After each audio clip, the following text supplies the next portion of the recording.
For your cheapest and most reliable place to buy your FIFA 23 Ultimate Team coins, please do check out mmOEXP.com. Use the code WOLF at the checkout for a huge 5% off your order.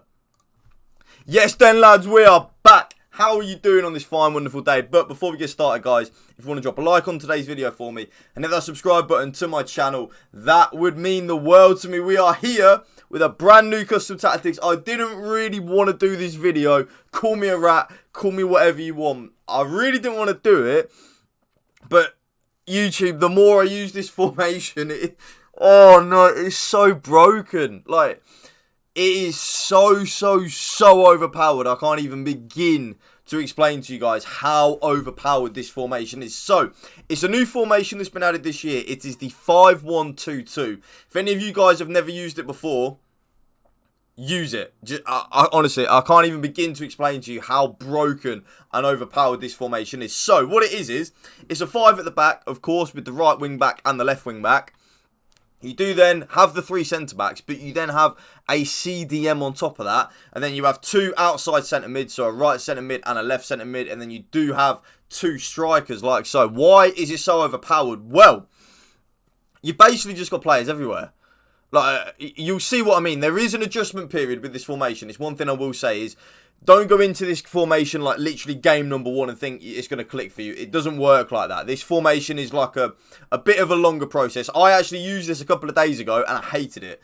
I saw a lot of pros talking about how good the 5-1-2-2 is and I thought, alright, okay, we'll give it a go. Used it. I only used it for 1 game and I thought, oh, it's crap. I don't like this. Anyway, I thought, well, no, what everyone keeps telling me how good it is, so I carried on using it, and the more and more, the more that I use it, it honestly is so overpowered. So, it doesn't matter if you have right wing back, like it doesn't matter if you actually have full backs at the wing backs. It doesn't really matter, but I would recommend to have like 1 attacking player as one of the wing backs. So for me, it is Ousmane Dembele. So the custom tactics that I use for the 5-1-2-2, let's get straight into it.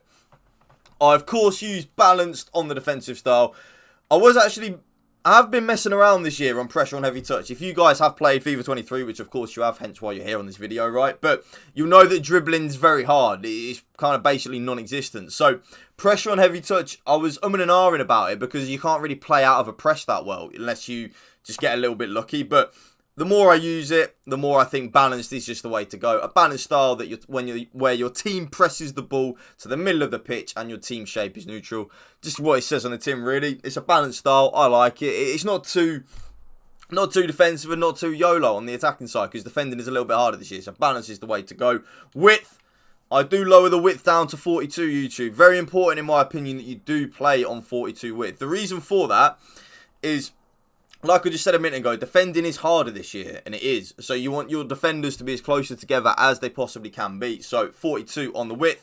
The depth, lower that down to 45. Even though it is a 5-back, through balls and chip through balls this year are very overpowered. So in my opinion, you're going to want to lower that depth down from 50 to 45. To be fair, it's probably not even noticeable going down from 50 to 45, but it's just something that I think works, and the more I use it, the more I think it works as well. So 42 on the width, 45 on the depth. Build-up play is always going to be balanced. This tactic is used for a balanced team that maintains its formation. Players will support and make runs when they think it's the right time to do so. Pretty much what it says on the tin, really.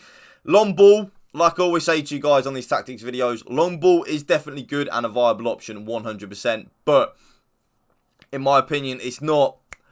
I don't know. I don't think long ball is as good as it used to be. So balance is the way. But like what it says on my t-shirt, even though it doesn't, up the villa by the way, direct passing. You know, I can't. I'm not even going to go into detail about why I should use it. If any of you have watched my tactics videos before, you know I always use direct passing, and I will always use direct passing. It's just so overpowered. They haven't done anything. They haven't done anything from FIFA 22 to FIFA 23 to make it less overpowered. It's exactly still the same. It works exactly the same way. Still overpowered. Still like I say, I use and abuse it. I love it. The width. I lower the width. Well, I don't lower the width down. I just have the width on 50. I don't touch the width when I'm playing the 5-1-2-2-2. Whatever it is. 5-1-2. Whatever. 5-1-2-2. Yeah. I don't touch the width. I like my left wing back and my right wing back where they are in the natural state. So you can go a little bit wider if you want the wing backs to just be that have that little bit more width. But I don't. I have it on 50. I like where they are. And like what a famous saying is, If it ain't broke, don't fix it. Do you know what I mean? And like what I used to say on my tactics video, which I stopped saying, which I'm going to say again, find the happy medium G spot. And once you find it, if you know, you know. So, players in the box, it's always going to be 7, YouTube. Like, if you guys will have seen many of my tactics videos, I might lower it down to 6 maybe one time. But let's be real, it is always, always, always going to be 7. 7 is just the way it is. There's no real method to the madness. I just think the more players you have in the box, the more likely you are to score a goal. That is literally all I think about when I have my players in the box. Why I up it from 5 is more players in the box, more likely you are to score. Corners and free kicks, lower it down from 3 and 3 to 2 and 2. So that's the tactics. Playing instructions are a bit interesting, okay? So remember, you're not going to pick this up in one game, I promise you. I used this formation a couple of days ago. Game number 1. Didn't go back to it for, I think, a day. I hated it. I used it and I thought, well, this formation's shit. Why are people picking this up? But for me, the more you use it, the more you'll get used to it. The more you'll get used to the passing plays and the passing lanes. Trust me, it's so overpowered. So, player instructions. I have just getting behind on both my strikers. That is it.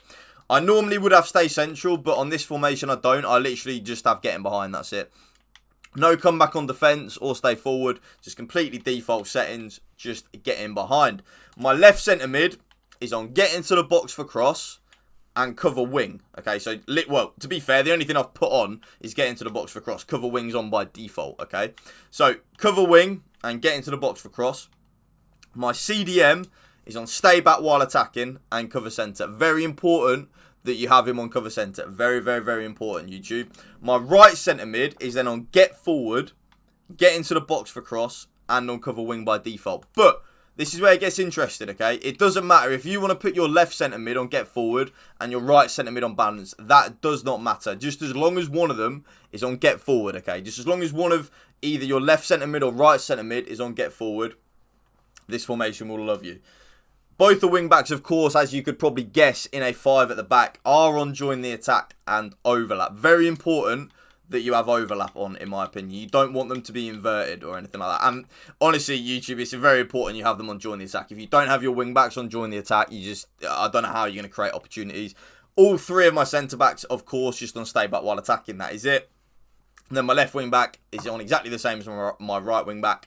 Join the attack and overlap like so. And then my goalkeeper comes for crosses and sweeper keeper. And that right there, YouTube, is the 5-1-2-2 formation. I didn't want to do this video, but the more and more I use it, the more broken it is. So we are here. I'm sorry, but thank you guys for watching. If you did enjoy this video, please make sure to drop a like on it. Hit that subscribe button to my channel. That would mean the world. And drop a comment down below on the video as well. Thank you for watching, guys. Remember, spread the love and positivity. PMA, positive mental attitude. Peace out. One love.